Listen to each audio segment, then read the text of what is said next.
제가 얼마 전에 한 대학병원 노인의학과 교수님이 인터뷰하신 내용을 봤습니다. 그분이 이런 말씀을 하시더라고요. 30년 넘게 환자를 봐왔는데 건강하게 오래 사는 사람들한테는 공통점이 있어요. 근데 그게 사람들이 생각하는 거랑은 완전히 달라요. 건강하게 오래 사는 사람. 그 말이 머릿속에서 계속 맴돌았어요. 지금 우리 아버지 세대의 분들이 가장 원하는 게 아닐까요? 근데 막상 제가 물어보면 대부분 이렇게 대답하세요. 운동 열심히 해야지. 뭐 먹으면 좋다더라. 술, 담배 끊어야지. 근데 의사들이 말하는 진짜 공통점은 그게 아니에요. 오히려 이걸 모르고 계속 건강식품 사고 헬스장 등록하고 있으면 진짜 중요한 걸 놓치고 있는 거거든요. 오늘 이 영상 하나로 수십 년 임상 경험을 가진 의사들이 공통적으로 발견한 장수인들의 특징을 전부 정리해 드릴 거예요. 영상 끝까지 보시면 오늘부터 바로 바꿀 수 있는 것들이 보일 거예요. 그럼 바로 시작할게요. 첫 번째 공통점입니다. 장수하는 사람들은 아침을 일정하게 시작합니다. 그거야 당연한 거 아닌가요? 이렇게 생각하실 수 있어요. 근데 제가 말씀드리려는 건 단순히 일찍 일어나라가 아니에요. 노인의학 전문의들이 말하는 건 이거예요. 몸의 생체 시계를 일관되게 유지하는 것. 우리 몸에는 서케디언 리듬이라는 게 있어요. 쉽게 말하면 몸이 하루의 패턴을 기억한다는 건데요. 이게 무너지면 어떻게 되냐? 면역력이 떨어지고 호르몬이 흔들리고 수면의 질이 나빠지고 결국 만성질환으로 이어져요. 반대로 이게 안정적인 사람들은 나이가 들어도 몸이 훨씬 젊게 반응해요. 실제로 100세 이상 노인들을 연구한 결과를 보면 이분들의 하루 일과는 놀라울 정도로 규칙적이에요. 같은 시간에 일어나고 같은 시간에 밥 먹고 같은 시간에 자요. 특별한 게 없어요. 근데 이게 쌓이면 엄청난 차이가 생기는 거예요. 그리고 여기서 한 가지 더. 장수하는 분들의 아침에는 또 다른 공통점이 있어요. 기상 후 30분 이내에 바로 햇빛을 쫌니다. 이게 뭐가 중요하냐고요? 우리 몸에는 세로토닌이라는 호르몬이 있는데 이게 낮에 분비되어야 밤에 멜라토닌으로 전환돼요. 멜라토닌이 수면 호르몬이거든요. 아침에 햇빛을 못 보면 밤에 제대로 못 자고 제대로 못 자면 몸 전체가 망가지기 시작해요. 오늘부터 딱 한 가지만 바꾸신다면 일어나자마자 커튼 열고 바로 햇빛 5분 쬐는 것. 이것만 해도 달라져요. 간단하죠? 근데 이게 진짜 간단하지만 정말 중요한 첫 번째 비밀이에요. 두 번째 공통점, 이게 많은 분들을 놀라게 해요. 장수하는 사람들은 뭘 먹느냐보다 어떻게 먹느냐가 달랐어요. 사람들이 장수식품, 건강식품 이야기를 엄청 좋아하잖아요. 블루베리, 아보카도, 연어, 강황. 물론 이것들이 몸에 좋긴 해요. 근데 의사들이 관찰한 진짜 차이는 식품의 종류가 아니었어요. 식사 방식이었어요. 세계적으로 장수 지역으로 유명한 곳들이 있어요. 일본 오키나와, 이탈리아 사르데냐, 그리스 이카리아 같은 곳들. 이 지역 사람들의 식단을 분석해봤더니 공통된 게 있었는데요. 첫째, 천천히 먹어요. 한 끼에 최소 20분 이상. 우리 뇌가 배부름을 느끼는데 최소 20분이 걸려요. 빠르게 먹으면 과식하게 되고 과식은 몸의 만성 염증을 일으켜요. 염증은 모든 노화 관련 질환의 근원이에요. 둘째, 하라하치부를 실천해요. 일본어로 배의 80%만 채운다는 뜻인데요. 오키나와 사람들이 식사 전에 이 말을 하고 먹는 문화가 있어요. 과학적으로도 확인됐어요. 동물 실험에서 칼로리를 20%에서 30% 줄였더니 수명이 유의미하게 늘었어요. 인간에게 그대로 적용할 순 없지만 만성적인 과식이 몸을 빠르게 늙힌다는 건 명확해요. 셋째, 혼자 먹는 끼니가 거의 없어요. 이게 세 번째 공통점이랑도 연결되는데요. 식사 자체를 사교의 시간으로 활용해요. 가족이든 친구든 같이 먹어요. 이게 식사 속도도 늦추고 스트레스도 줄이고 결국 소화에도 좋아요. 비싼 건강식품 사기 전에 지금 먹는 방식부터 바꾸세요. 그게 훨씬 더 효과적일 수 있어요. 세 번째 공통점. 저는 이게 가장 충격적이었어요. 장수하는 사람들은 사회적 연결망이 탄탄해요. 뭐야, 그냥 친구 많으면 된다는 얘기야? 하실 수 있는데요. 아니에요. 이게 생각보다 훨씬 더 깊은 이야기예요. 하버드 의대에서 80년 이상 진행한 연구가 있어요. 성인 발달 연구라고 하는데 지금까지 이어지고 있는 역사상 가장 긴 행복 연구예요. 그 결론이 뭔지 아세요? 건강하고 행복하게 오래 사는데 가장 중요한 요소는 관계의 질이다. 운동량도 식단도 유전자도 아니었어요. 사람과의 관계였어요.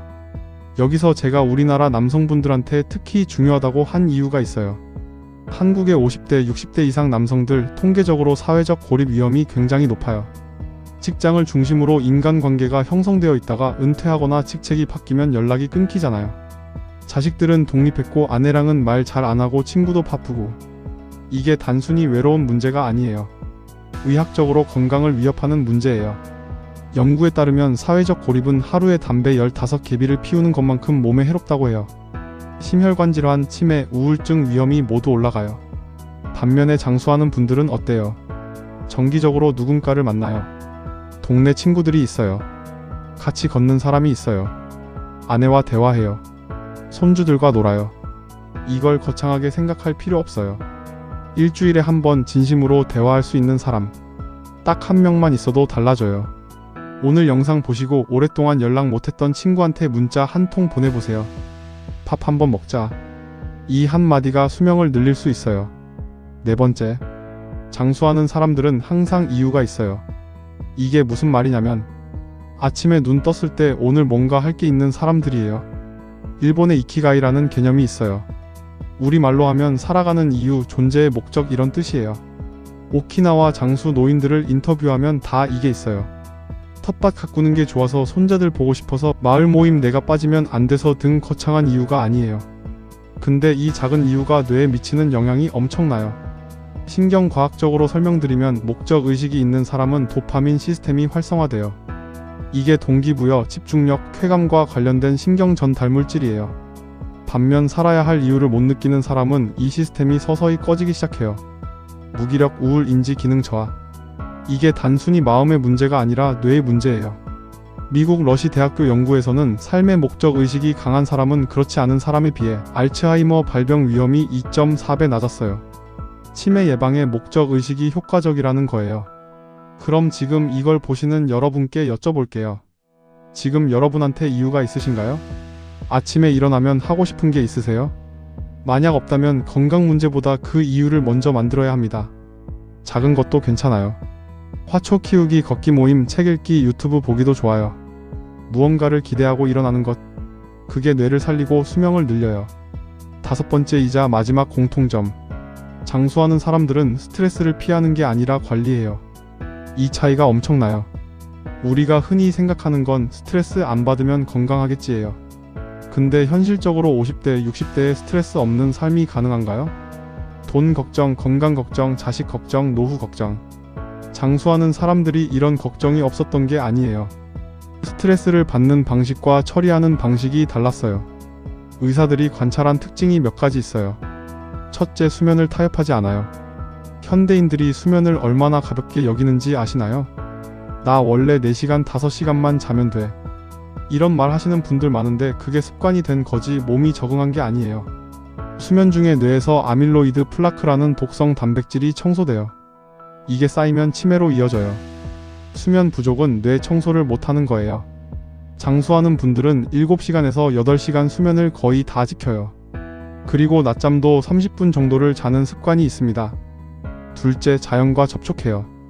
걷기, 텃밭 가꾸기, 낚시, 등산. 장수 지역 노인들에게 공통적으로 나타나는 게 자연 속 활동이에요. 자연 속에서는 코르티솔, 즉 스트레스 호르몬이 낮아지는 게 확인됐어요. 숲에서 30분만 걸어도 혈압이 내려가고 기분이 좋아져요. 셋째, 신앙이나 명상 같은 내면 활동이 있어요. 종교가 없어도 괜찮아요. 중요한 건 멈추는 시간이에요. 하루에 5분에서 10분 아무것도 안 하고 조용히 앉아 있는 것. 이게 코르티솔을 낮추고 부교감 신경을 활성화시켜요. 스트레스를 없애려고 하지 마세요. 그건 불가능해요. 스트레스를 받고 나서 어떻게 회복하느냐. 그게 건강한 노화의 핵심이에요. 자, 오늘 5가지 얘기를 드렸는데요. 정리해 드릴게요. 하나, 아침 루틴을 일정하게 유지하세요. 커튼을 열고 햇빛 쬐기부터 시작하세요. 둘, 뭘 먹느냐보다 어떻게 먹느냐를 더 신경 쓰세요. 셋, 진심으로 대화할 수 있는 사람을 곁에 두세요. 넷, 살아가는 이유를 찾으세요. 작아도 괜찮아요. 다섯, 스트레스를 없애려 하지 말고 회복하는 나만의 방식을 만드세요. 이거 보시면서 아마 이런 생각하셨을 수도 있어요. 에이, 다 아는 얘기잖아. 네, 어느 정도는 알고 계셨을 거예요. 근데 알고 있는 것과 실제로 하고 있는 것은 천지 차이입니다. 의사들이 오래 사는 사람들을 봤더니 특별한 비법이 있는 게 아니었어요. 평범한 것들을 꾸준히 오랫동안 했어요. 그게 전부였어요. 오늘 영상에서 하나만 건져가세요.